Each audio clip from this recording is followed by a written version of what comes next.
Olá pessoal, bem-vindos a Trecheira Violenta. Eu sou Osvaldo. Eu sou Karina. E o filme da vez é Exorcista, o Devoto, de 2023. Foi um filme co-escrito e dirigido pelo David Gordon Green, que dirigiu a trilogia mais recente do Halloween. E o filme estrela Leslie Odom Jr., do musical do Hamilton. E o filme também traz de volta a Ellen Burstyn, a atriz que interpretou a protagonista Chris MacNeil no Exorcista original, lá nos anos 70. Pois é, essa é uma dessas continuações que são reboots de franquia disfarçados. Parece que essa agora virou a norma, trazer esses personagens antigos pra lutar com os vilões icônicos ali de outrora. E isso funcionou muito bem no Halloween 2018 e no Pânico 5, mas parece que depois disso tá cada vez mais ficando uma grande chacota. O Massacre da Serra Elétrica da Netflix, eu não vou nem comentar. E as próprias continuações do Halloween 2018 viraram piada antes mesmo de terem saído dos cinemas. E aí a Blumhouse, vendo essa catástrofe que foi Halloween Kills e Halloween Ends, olhou ali a merda acontecendo e falou: já sei, vamos botar essa galera pra fazer O Exorcista. Simplesmente o melhor filme de terror já feito. Vamos pegar essa galera que botou uma senhora pra bater no Michael Myers com um ferro de passar roupa e dar o Exorcista na mão deles pra eles fazerem um reboot. Que mal pode ter? Assim, não é como se a franquia do Exorcista fosse intocada. Nos anos 70 mesmo, a gente já teve o Exorcista, o Herege, que é considerado uma das piores continuações da história do cinema. O Exorcista 3 ainda é bem resguardado pela galera do terror, mas depois disso a gente teve aquela zona lá nos anos 2000 de história de origem, com o Domínio e o Exorcista o Início, que é o mesmo filme, reeditado por pessoas diferentes e as duas versões são meio merda. E teve uma série de TV que eu assisti tipo 2 episódios, achei legalzinha, mas nunca continuei também. Então a franquia do Exorcista já era uma zona, mas ainda assim é meio ousado os caras tentarem meter uma continuação direta 50 anos depois. O Exorcista eu acho que é um filme que é criativo, ele choca com a profanidade dele até hoje, que os filmes de terror sobrenatural hoje não tem coragem de fazer o que o Exorcista fez nos anos 70. Ele inventou muito clichê de filme de assombração, mas ao mesmo tempo ele tem uma estrutura de história bem diferente, que não usa esses clichês do jeito que a gente espera. Então assim, pros caras tentarem meter essa continuação ligada diretamente a esse primeiro filme da franquia, eles tinham que fazer algo que fosse minimamente decente. E sabe o que eles fizeram? Eles meteram um Rogai por Nós dois aqui. Fizeram um filme completamente genérico e clichê de terror sobrenatural, desses que saem 5 por ano, cagaram na cabeça do filme original e dos personagens legado que aparecem aqui, e ainda fizeram um filme que fica constrangedor, assim, na tentativa dele de se comunicar com um público jovem. Em resumo, é o pior tipo possível de produto que eles podiam ter entregado. É literalmente qualquer filme de exorcismo da Netflix. Mas antes de falar mais sobre esse filme, a gente vai pedir pra vocês se inscreverem no canal, se vocês não forem inscritos ainda. Comentem aí embaixo se vocês já assistiram o Exorcista o Devoto, o que vocês acharam dessa merda. Deixem outras recomendações de filmes pra gente falar aqui no canal também. Acompanhe a gente nas redes sociais, os links estão aí embaixo na descrição do vídeo. Se você gosta do nosso trabalho aqui na Trecheira Violenta, seja membro. Quando você é membro, além de você ter acesso a conteúdo exclusivo, você também pode participar de algumas votações para decidir filmes que a gente fala aqui no canal, além de apoiar a gente também, né? Isso também é importante. Então é isso e vamos à trama. Exorcista, o Devoto é sobre a família Fielding, que é o pai Victor e a filha Angela. Angela um dia decide encontrar com a amiga religiosa dela e ir pro meio do mato fazer uma sessão espírita para falar com a mãe dela que morreu há um tempo atrás. As duas desaparecem por 3 dias e quando voltam estão com o demônio no corpo. E aí as famílias se juntam e tem que arranjar uns representantes religiosos ali para conseguir fazer um exorcismo duplo das duas ali ao mesmo tempo. E aí a Chris MacNeil aparece em uns 5 minutos de filme e não faz nada, e é isso. Esse filme seguiu a lógica do Alien, né? Porque Alien depois vai pra Aliens, esse foi de O Exorcista pra Os Exorcistas. É verdade. Apesar de não ter nenhum exorcista propriamente dito no filme. Não veio. Os Quase Exorcistas. É quase um filme dos Trapalhões.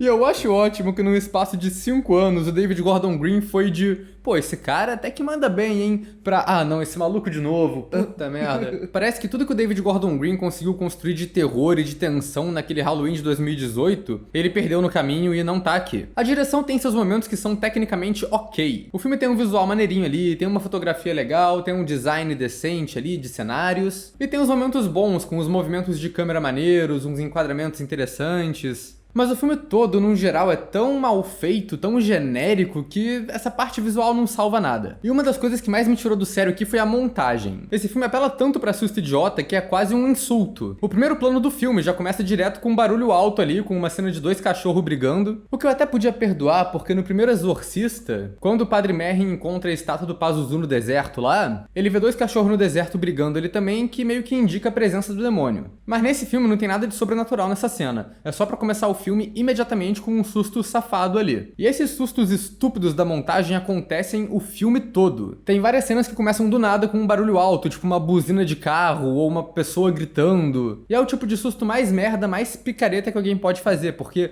não tem construção nenhuma, é só barulho alto acontecendo do nada. Isso quando ele não faz umas cenas que poderiam ter sido tiradas de qualquer filme idiota de assombração. Tipo a menina possuída em casa apagando a luz do banheiro e se movimentando entre as apagadas de luz pra dar um susto no pai dela. Que é uma cena batida, que já foi feita umas 500 vezes aí no cinema, e não faz o menor sentido a garota possuída se teletransportando pela casa, né? E na real, todas as cenas em que acontece alguma coisa mais agitada, a montagem é feita com a mesma delicadeza que a galera fez a montagem do filme do Queen. E cara, a montagem do filme é horrível, assim, é tudo corrido, extremamente caótico. O filme ele não dá tempo de se desenvolver direito, nem o drama que ele quer que a gente compre, a gente não consegue comprar. E ele começa mostrando o Victor e a mulher dele há 12 anos atrás, no Haiti. Aí tem um terremoto na cidade, a mãe fica ferida e tem toda uma cena dramática em que ele tem que escolher entre salvar a vida da filha ou da mãe. Só que é tudo tão corrido que você não consegue sentir o peso da cena, você não sente carga emocional nenhuma ali, é só uma coisa que acontece. E aí depois tem umas cenas sobrenaturais que são igualmente tenebrosas, talvez pior. O pai é fotógrafo, né? Então tem essa cena no começo que ele tá lá tirando fotos de uma família num casamento ou qualquer merda, não sei. E a montagem é um bagulho incompreensível.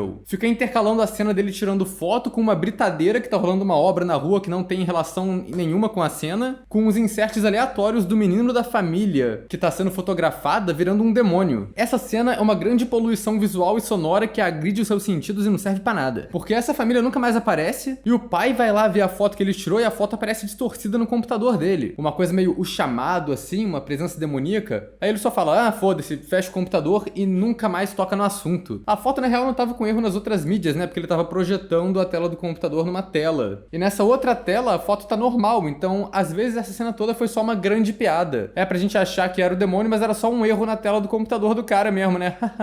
Vai se fuder, David. E a montagem é assim o filme todo. Depois que as garotas são encontradas, elas vão fazer um exame no hospital. É um monte de corte muito rápido, umas 300 coisas acontecendo ao mesmo tempo, zoom na cara de uma pessoa, umas falas sem sentido ali acontecendo. Sério, a minha vontade era pegar essa cena e fazer igual fizeram com a cena clássica do filme do Queen, da reunião, e botar um chicote pra cada corte. Porque, cara, eu tive uma crise de labirintite nessa parte. Falei, cara, eu não aguento mais, chega. Parece um trabalho de edição de vídeo da faculdade que dá uma cena comum de hospital pra pessoa editar, aí ela vai lá e tenta fazer videoarte com aquilo pra parecer diferentão. Então, essa parte visual do filme é bem ruim. Mas não se preocupem, porque o roteiro é ruim também. Os personagens, assim, não é que eles são ruins, é mais que eles não são nada. Porque o filme mete 10 personagens numa trama que não pede isso, e acaba ficando só um monte de gente sem desenvolvimento ali. A família principal, que é o pai e filha, eles são os melhores estabelecidos ali, tem uma relação pai e filha bonitinha. Então isso a gente vê ali no começo, legal, beleza. Mas a garota protagonista tem um drama muito genérico, dela ficar noiada, querendo falar com a mãe dela que morreu durante o parto, e isso é o que possibilita ela de ser possuída depois. Essa parada da noia com a mãe que morreu parece ser tão, tipo, a primeira ideia que você pensa pra qualquer filme de terror. Não é nem a primeira vez que a gente vê isso esse ano. O Fale Comigo fez isso bem melhor. Esse filme aqui ele quer mostrar como a protagonista sente falta da mãe que ela nunca conheceu de um jeito muito sutil. Então no começo a protagonista faz aquele joguinho do papel, sabe? Aquele abre e fecha, de fazer pergunta e ver a resposta. E aí o pai vai olhar o joguinho que ela fez depois, ele abre um dos lados e tá escrito mãe. Não é assim que esse jogo funciona, porra! Tinha que ter escrito escrota, tosca, feia. A não ser que elas estavam decidindo qual o filme do Aronofsky que a gente vai assistir hoje,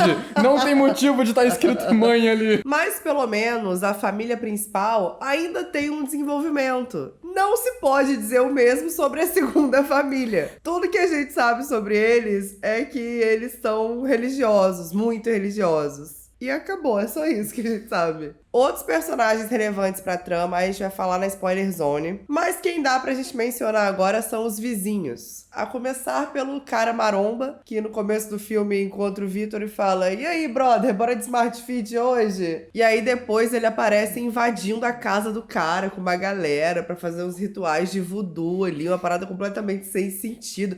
E é uma cena tão bizarra, tão constrangedora, parece trabalho de roteirista picareta. E aí tem a vizinha, que é enfermeira, que é o mais próximo que a gente vai chegar do Padre Carras, porque ela tem os seus conflitos de fé, ela ia ser freira quando era jovem, mas desistiu no último instante. E ela é uma personagem que tem uma história pensada ali, mais elaborada. Só que ao invés do que acontece com o Padre Carras, que vai sendo mostrado pra gente lentamente e é desenvolvido desde o começo, essa Mona simplesmente aparece ali nos 30 minutos de filme na casa do protagonista e decide contar a história dela, assim. Tipo assim, eu vou fazer uma apresentação PowerPoint aqui pra você sobre a minha vida. Na trashback que eu fiz do Exorcista recentemente, eu elogiei tanto o roteiro daquele filme. E esse filme novo erra em tudo que eu elogiei no primeiro. A começar pelos diálogos muito ruins aqui, que ou são muito expositivos ou são só constrangedores mesmo. E tem uns momentos aleatórios que até funcionavam no Halloween 2018, mas aqui não funcionam, essa coisa meio bizarra e esquisita. Tipo no começo, que os policiais estão lá investigando uns pop-rua que podem ser testemunhas do desaparecimento das garotas, e eu tenho quase certeza que um deles, lá no plano geral, vira pro policial e fala: "Meu nome é Mark Lixo."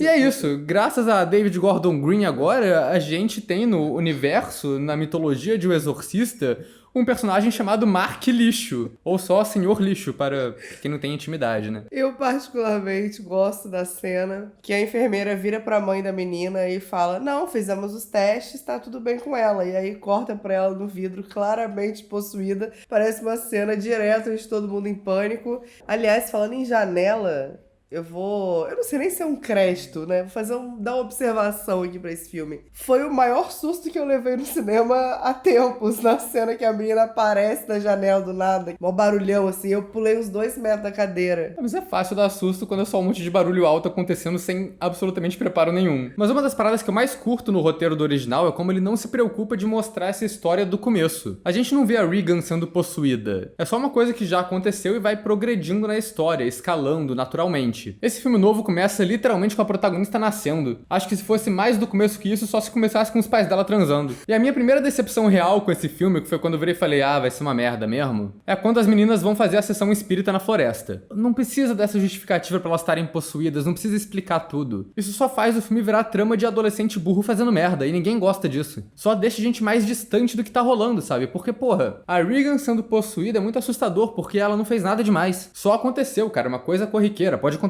contigo também. Mas aí nesse filme você só olha e fala: beleza, eu não vou num bunker abandonado no meio da floresta sem devela e tentar falar com o espírito, eu tô de boa. Pra dar algum crédito, o filme deixa levemente implícito que a Angela já vinha escutando uma voz de um espírito ou demônio antes. Isso é mencionado muito rápido, que ela fala: eu queria ver se mais alguém escutava as vozes da minha mãe. Mas isso não tem tanto destaque assim, e é meio ambíguo se isso realmente foi um espírito falando com ela ou se é só uma coisa que ela queria muito ouvir e acabou escutando, uma coisa meio psicossomática, sei lá. Eu só fiquei pensando que seria tão melhor se esse filme só fizesse as duas jovens desaparecerem um dia depois do colégio, sem justificativa nenhuma, e depois elas aparecem possuídas. Acho que seria bem mais impactante, assim, do que a gente saber o que elas estavam fazendo logo de cara. Outra questão do original é que ele demora pra chegar no exorcismo. Inclusive, boa parte da trama são os personagens tentando resolver aquela situação de uma forma racional. E o exorcismo em si é quase um ato de desespero ali depois do processo todo. Nesse filme tem 2 cenas que as meninas estão esquisitas e a mãe já vira e fala: "Ih, é possessão isso aí, hein?" E aí boa parte do filme é gente enchendo o saco do protagonista falando: "Ih, brother, tua filha tá possuída, hein? Bora procurar um padre aí."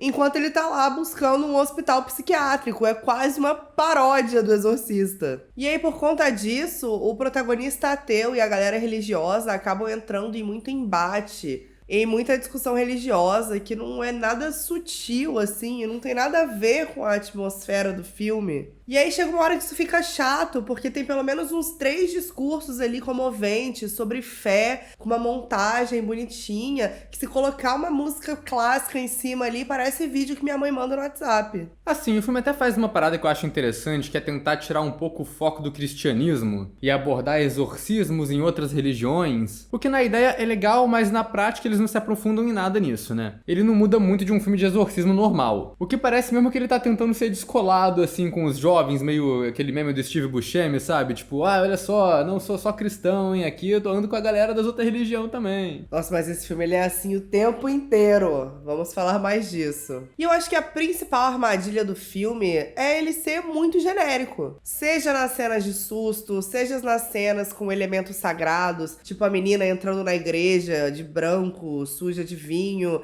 gritando corpo e sangue, corpo e sangue. Então acaba que o filme só parece qualquer filme sobrenatural de terror religioso ou qualquer filme de exorcismo que tenta imitar o exorcista, o que a gente sabe que tem muitos por aí. Mas um elogio que eu tenho aqui é sobre a trilha sonora. Eu achei que eles fossem fazer igual o trailer faz e colocar o tema do filme lá do Mike Oldfield pra tocar incessantemente o tempo todo. Mas eles usaram bem o tema, usaram só em uma cena ou outra, geralmente quando são cenas relacionadas ao legado do primeiro filme, né, com personagens e afins. Então eu achei bem utilizado, ficou um pouco parecido com a trilha sonora do Halloween no Halloween 2018. E o roteiro tem algumas ideias boas ali, mas que foram mal executadas. Mas pra gente falar mais dela e também das participações desses personagens legado aqui, a gente tem que entrar na spoiler zone. You've just crossed over into the spoiler zone.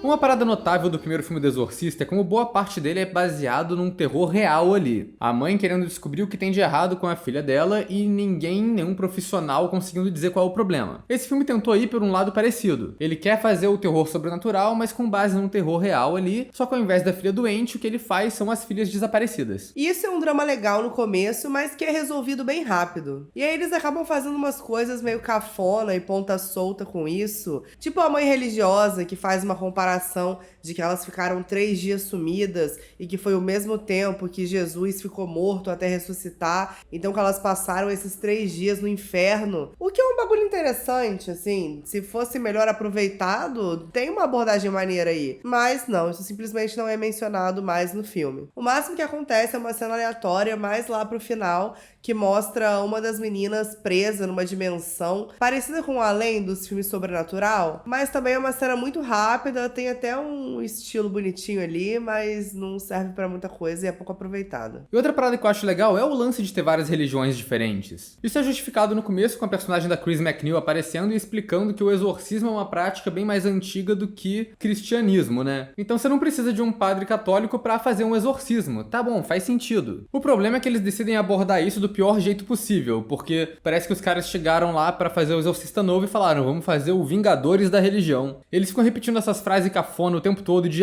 vamos resolver isso juntos. E começam a recrutar um monte de personagem secundário pra fazer o exorcismo. Tem uma cena que os personagens chegam na igreja que a família religiosa frequenta, e aí todos eles param no corredor da igreja em uma pose épica ali, encarando o pastor, recrutando ele pra trupe do exorcismo. E cara, parece que é uma cena épica ali que eles estão fazendo, recrutando o cara como se ele fosse um super-herói. Aí acaba que eles estão com uma equipe que tem um padre, um pastor e uma sacerdote voodoo. Isso podia ser legal se fosse bem aproveitado, mas nenhum deles tem desenvolvimento nenhum. Se o filme focasse nesses 3 representantes de fés diferentes, mas cada um tivesse o próprio arco de personagem ali, tivesse uma função específica no exorcismo, ou sei lá, tivesse alguma coisa pra fazer na trama, isso seria mais legal. E até essa questão deles serem de religiões diferentes podia trazer algum conflito na hora do exorcismo, né? Eles discordarem do que eles têm que fazer, criar alguma tensão disso, mas não, o filme não faz nada com essa ideia. É só um monte de gente gritando coisa diferente pra um demônio. O pior desses personagens, com certeza, é o Padre Maddox, que é um cara que só tava ali passando no set e foi chamado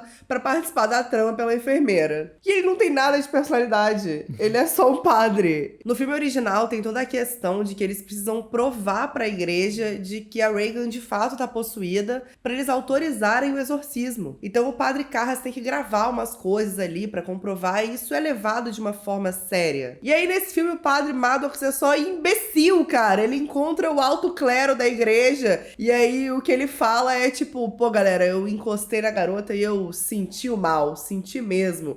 E isso em 2023, cara, era só ele mandar um vídeo, sabe? Tipo, pelo amor de Deus. E aí, obviamente, ele não consegue a aprovação da igreja e pra deixar essa cena mais meme ainda, ele só pega um livro de encantamento, entrega na mão da enfermeira e fala, olha, eu não vou fazer não, mas só lê esses bagulho aí que vai dar certo. O David Gordon Green, de novo, parece odiar a franquia que ele tá fazendo filme, né? Porque, cara, o Exorcista exorcista leva o exorcismo a sério. É um ritual perigoso, tem um preparo. Tem que ter os especialistas, tem que ter um psiquiatra presente, né? Que o Padre Carras era o psiquiatra. O exorcismo em si é feito só com a galera que sabe o que tá fazendo, que são os 2 padres. Mas aí esse filme decide que tem que ser tudo maior e com mais gente. Então o exorcismo vira quase uma balada, eles chamam todo mundo. Tem 2 meninas possuídas amarradas, tem 3 sacerdotes, tem membro das famílias, tem enfermeira, até a porra do vizinho maromba tá no exorcismo. O que esse cara tá fazendo ali? Não tem que fazer, não tem nada pra fazer lá. Tá rolando um exorcismo com 8 cabeças ali na sala, a galera achando que tá na Disney, tá fazendo nada, tá só parada no canto assistindo. Se o Ronaldinho Gaúcho estivesse passando, ele entrava. Eu e o Ronaldinho Gaúcho do exorcismo também. Porra, tem 8 pessoas fazendo esse exorcismo. Isso é tipo, é show do Slipknot, porra.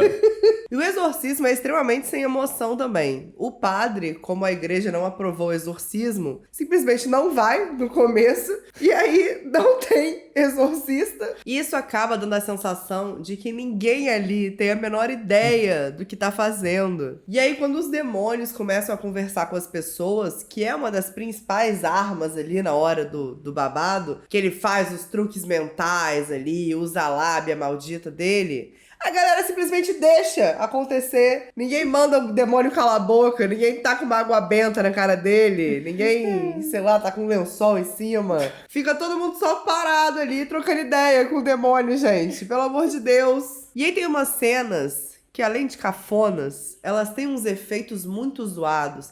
Tipo a hora que eles fazem a fumaça do bem ali pra lutar com a fumaça do mal que as garotas estão fazendo. Sem comentários, gente. Não, quando eu penso em exorcista, eu imediatamente penso em filme de rinha de fumaça. Quase o final de Harry Potter. E eles tentam colocar um peso dramático com a revelação de que anos atrás, quando o pai teve que tomar a decisão entre salvar a vida da mãe e da filha, ele escolheu a mãe. Só que isso não importa, porque ninguém ali tá nem aí pra isso, cara. Pra mim, o pior é que o exorcismo, mesmo com 2 garotas possuídas, é só sem graça. Elas nunca fazem nada de interessante, sabe? Não tem nenhuma frase marcante.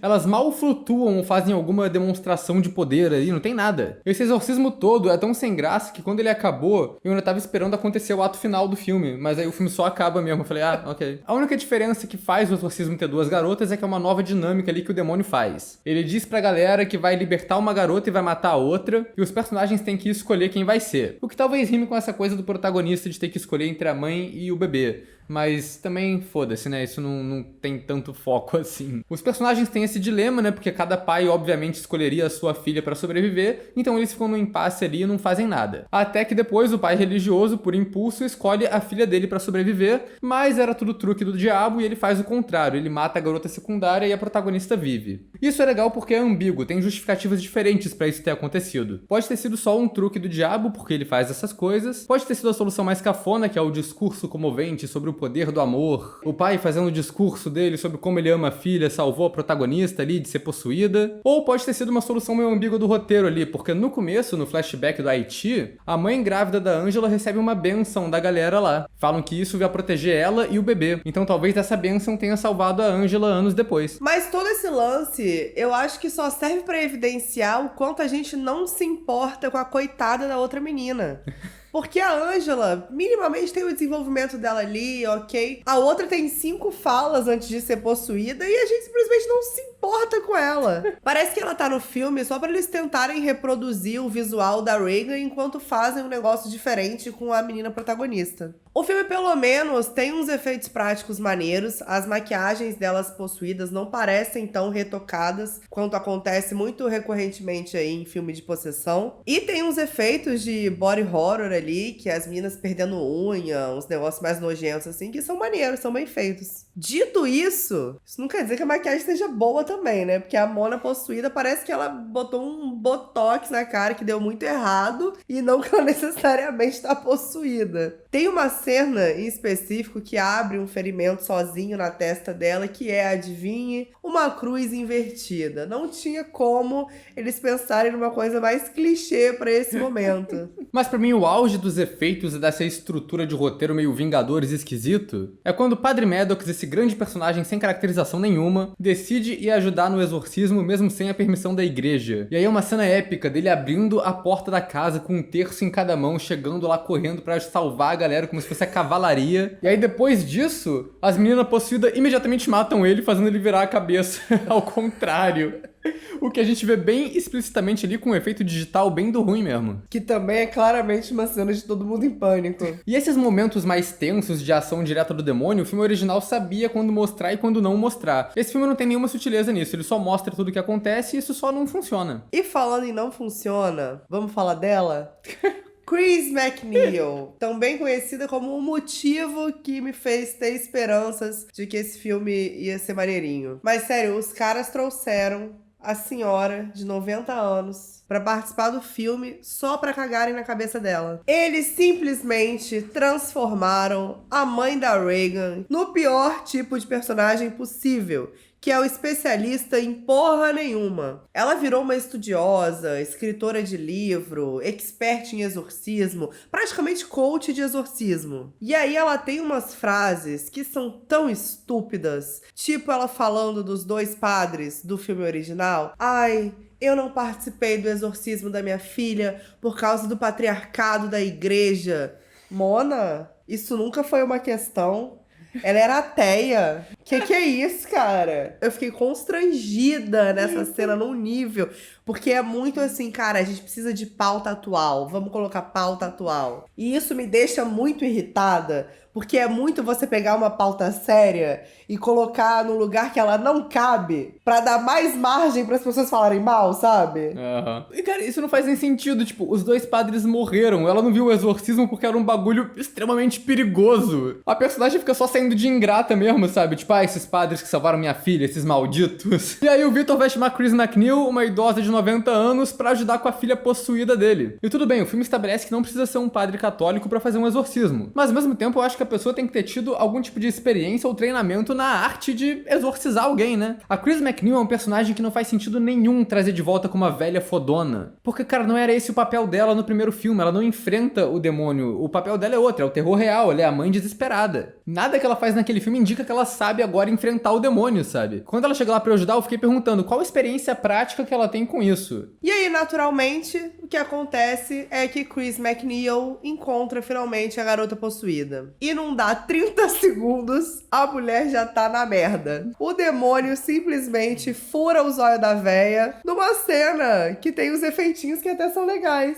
Mas é aquela história, né? Assim como Halloween Kills, do grande David Gordon Green, é mais um filme que o personagem legado ficou a maior parte do tempo deitado numa cama de hospital sem fazer nada. E é isso, a presença dela nesse filme é praticamente uma piada de mau gosto. Ela não ajuda em nada, ela só se fode e você fica pensando, gente, mas por que chamaram a senhora de 90 anos pra exorcismo? Não tinha que ir mesmo não, deixa a mulher descansar em paz, cara. E aí a gente tem que falar também de todo o arco de personagem dela reencontrando a Reagan, porque a Linda Blair tem toda uma questão com o Exorcista, porque ela ficou extremamente traumatizada depois de fazer o Exorcista, e aí a carreira dela de atriz não engatou, foi pra indústria pornô, hoje em dia ela é ativista, hoje em dia ela supostamente tá bem, mas assim, é uma história de vida muito sofrida e eu não sabia se ela ia voltar, porque muito disso ela atribui aos traumas do Exorcista. E ela aparece. Ela volta numa cena de 5 segundos, que eu fiquei surpresa. E eu espero que ela tenha ganhado muito dinheiro pra fazer essa aparição de 5 segundos. Porque a Linda Blair merece mais do que aparecer nesse filme tenebroso. Falando em dinheiro, a maior piada desse filme pra mim é lembrar que a Universal gastou 400 milhões comprando os direitos do Exorcista e fez isso... E é isso, O Exorcista, o Devoto é provavelmente a pior coisa que eu assisti esse ano. Parece ser qualquer filme de terror sobrenatural religioso genérico, o que pra mim já garantia ele como um constrangedor aqui. Mas esse filme vai além, porque por conta da montagem tenebrosa dele, eu acho ele fisicamente doloroso de assistir. Então essa categoria aqui é um raro My Eyes!